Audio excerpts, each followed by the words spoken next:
And our next graduate is a woman we know well. Hi, Lori. Lori has been described as a blossom through the season. She's an open, safe harbor. Come on up, Lori.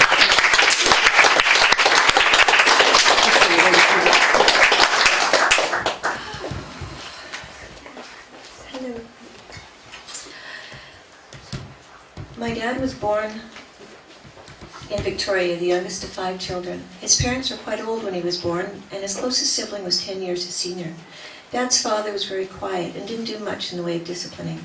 That was left to his 4'10" mother, who, with just a look, could settle any disagreements or backtalk. She never raised her hand or her voice. Dad's father died when he was 18. My dad was a gifted pianist and singer from a very early age, somewhat of a child prodigy, and spent much of his early years practicing and performing. My mom, Caroline, had an identical twin sister and an older brother. She was born in Calgary, and the family moved to Oregon when she was a year old, and then to Victoria when she was 15. She led a sheltered and somewhat privileged life. The family attended the Methodist Church every Sunday. Her parents were very strict when it came to anything to do with sexuality and drinking. Her father disciplined with a leather strap across the backside. There were lots of secrets within the family and unspoken family rules around male and female roles. Mom and Dad first met at a ball at the Empress Hotel and then saw each other at the church that Dad sang in. Although Mom was with her identical twin sister, Dad knows that she's the one he saw at the dance and that she's the one he wanted. When Mom saw Dad, they stared at each other. And she told her sister that she's going to go out with him someday. Dad saw Mom again at a bus stop and she was yawning. He said, "That's a pretty yawn." And they spoke briefly. Mom got on the bus. Not long after that, Dad showed up at the steno school Mom was attending at the same time as her boyfriend. He asked to take her for lunch, and the boyfriend said, "That's my girl." Dad said, "I don't see a ring on her finger." The boyfriend lifted his hand to punch Dad as Dad put his hand out to shake his. Confused, the boyfriend shook his hand. Bill and Caroline went off for lunch. That was 60 years ago, and they're still together and happy. Just celebrated their 50th anniversary. Mom and Dad's parents didn't approve of my dad, and 2 years later, when they got married, her parents refused to attend the wedding. Dad's mom and siblings loved my mom and took her in as one of their own. Mom says she had a lot of hurt and anger around not being supported by her parents, as well as guilt in defying them.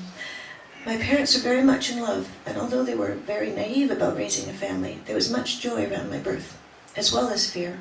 My parents didn't have much money and no experience with children.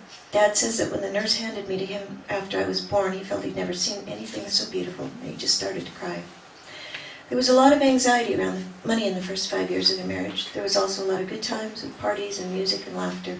I was a well-behaved baby, and so whenever Mom and Dad went out, I went with them. Mom had to go back to work a few months after I was born, and Dad got laid off shortly after that. Mom was working, and when Dad wasn't, he was looking for employment, and so I spent a lot of time at my Nana's and my Aunt Thyra's, who I called Yaya. I had limited contact with other children, which taught me to be resourceful and to use my imagination. I also experienced a lot of solitude and silence. I took ballet lessons, which I loved. I remembered playing in the sandbox with one of the only children in the neighborhood, a deaf-mute boy. I made paper dolls out of catalog pictures and sold doll clothes with my Nana. The world was safe, but insulated. When I was 5, we moved out of the city to the country. I learned that when events out of my control happen, my life changes forever. I would have to quit ballet and I wouldn't see my Nana and Yaya every day. I felt loved and safe at Nana's and uncertain and fearful everywhere else. The house we moved into was massive compared to our tiny apartment in town, and I was scared a lot of the time. When I would call out at night, my parents couldn't hear me. I think that's when I really started to feel that I was invisible and alone. There were a lot of kids in the new neighborhood, but having spent the previous years mainly with adults, I didn't know how to be or have a friend. I grew up feeling like an outsider. I was the quiet one. My teachers liked me, and a lot of the kids would look to me to be the peacemaker, but I never felt like I fit in. My brother Wells was born when I was 7.5, and I was quite excited about it. I remember wanting to take him to show and tell, but had to settle for just talking about him in front of the class. There were a lot of mixed messages as I was growing up. I learned that women are strong, but it's not okay to let men see that. It's okay to defy your parents and then pretend that nothing's wrong, but it's important to have respect for your parents. I learned that the world is a competitive place, and if you can't be the best, it was important to look good trying. I learned that little white lies and secrets are okay if it means that you save someone from being hurt or yourself from being embarrassed, but getting caught in a lie gets you punished. I learned compassion and to be careful with my words, to appreciate the beauty in people, inside and out. I learned to be independent. I learned that to have talent and passion were valued, but that money was valued more. I learned to go after my dreams. It's never too late. I learned that getting old sometimes means being crippled, dependent, and unattractive, and then it doesn't have to mean that at all. I saw that getting old could also mean acceptance, wisdom, and freedom. I learned that being quiet was good, to talk back was not, to be independent was praised, to be needy was punished, or worse, ignored. I learned to use my imagination, to be respectful and quiet. I learned that friends were hard to come by, and that they couldn't be trusted to have my back, that I was the only person I could rely on. I learned that if I wanted something done right, I should do it myself. I learned to control my emotions, not too happy, not too sad, and definitely nothing embarrassing or messy. I learned I was special but not spoiled, that I was the center of my family's universe, but acting invisible was what got me praise. I learned that what others thought of me was more important than what I was feeling. To be what others wanted me to be, even if it meant I was unhappy, was what mattered. I learned to be a chameleon. There were a lot of conflicting messages regarding relationships and sex as well. Friendships with the opposite sex are more fulfilling than relationships with same-sex friends. They don't necessarily involve sex, but it's okay if they do. You can never be friends with your children, and yet the message, "I wish we could be friends," was also strong. Don't disagree with your friends. Tell them what you think they want to hear so you'll be liked. Make sure your friends are attractive, or at the very least there's nothing odd about them, because that will reflect on you. Being in a relationship says, "I'm worthy," even if it makes you miserable. It's easier to be alone. Sexy is what attracts men, but being intellectual is what attracts women. You must earn my trust, and you likely never will, because I don't trust myself to make good choices. It's not okay to show your vulnerability, because that only causes more pain. Pain equals weakness, and when you're weak, you're not safe. I also learned that jealousy does not equate to love, that love at first sight can be real and lasting, and that relationships require work, and that's what makes them so precious. To live inside that system, I became secretive, independent, a good girl. I became untrusting, sarcastic, and also funny and quick-witted. I became what I thought others wanted me to be, obedient, quiet, and invisible. I became a defender of the underdog. I was competitive and curious. I became reckless in my choices. I became someone that would not ask for help, a loner and a victim. I became a caretaker. I became a rebel. I became obsessive-compulsive in an attempt to control my surroundings. I alternated between having to control everything and being totally out of control. I became self-reliant. I listened and watched what was going on around me. I didn't ask questions. I formed my own opinions and judgments. I became defensive and stubborn, a tough chick. I told little white lies, and sometimes not so little lies, to get out of trouble. I isolated myself and became secretive and manipulative. I people-pleased with friends and boyfriends. I rebelled against my parents, and when I got caught doing things I wasn't allowed to do, I took my punishment with sullen resentment and would then defy them even more.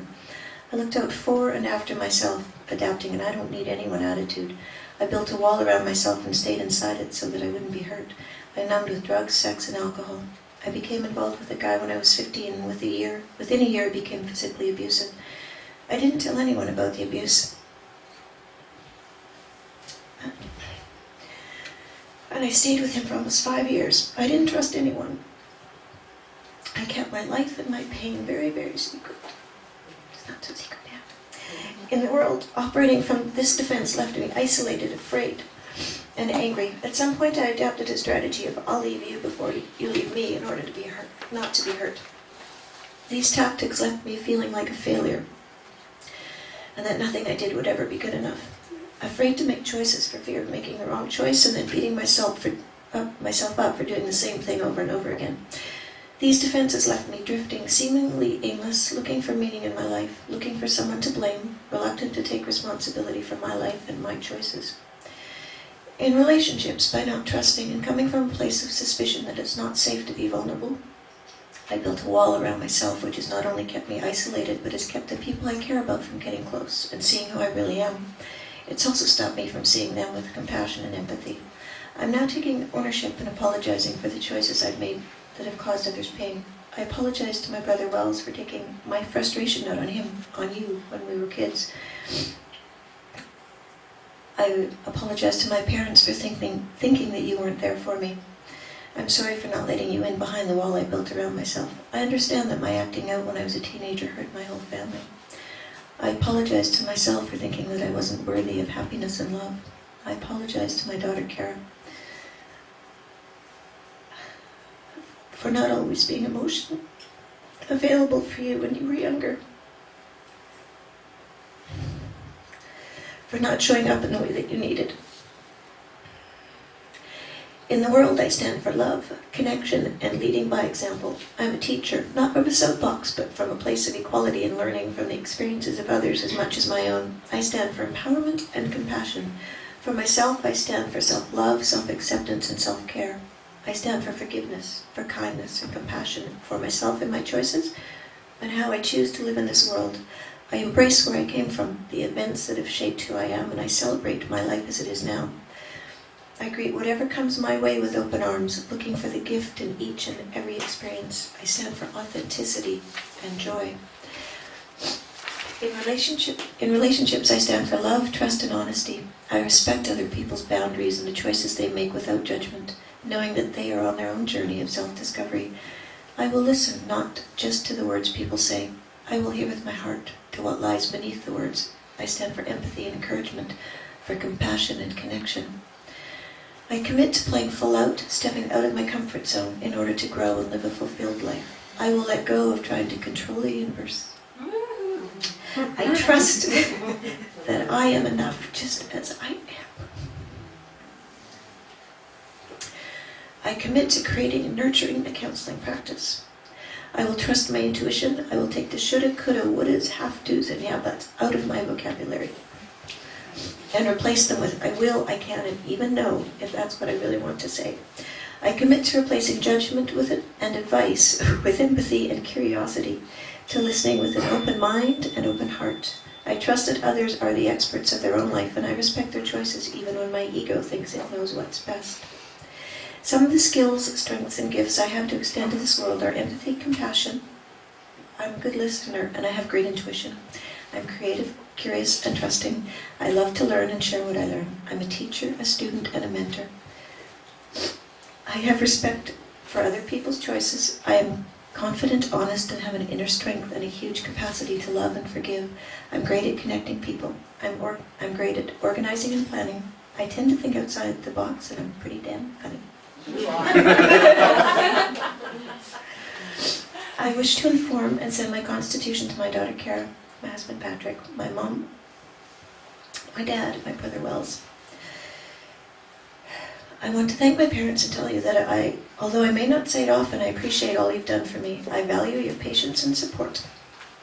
There is a reason that I picked you, and I know I wouldn't be the person I am without your guidance as I was growing up. I'm amazed at how smart you got as I got older. Thank you for believing in me. I love you. I want to thank my brother Wells. You've grown up to be an amazing man. I'm grateful for how our relationship has evolved into a deep friendship over the past few years. I know you have my back, and I trust you know I'll always have yours. I love you. I want to thank my husband, Patrick,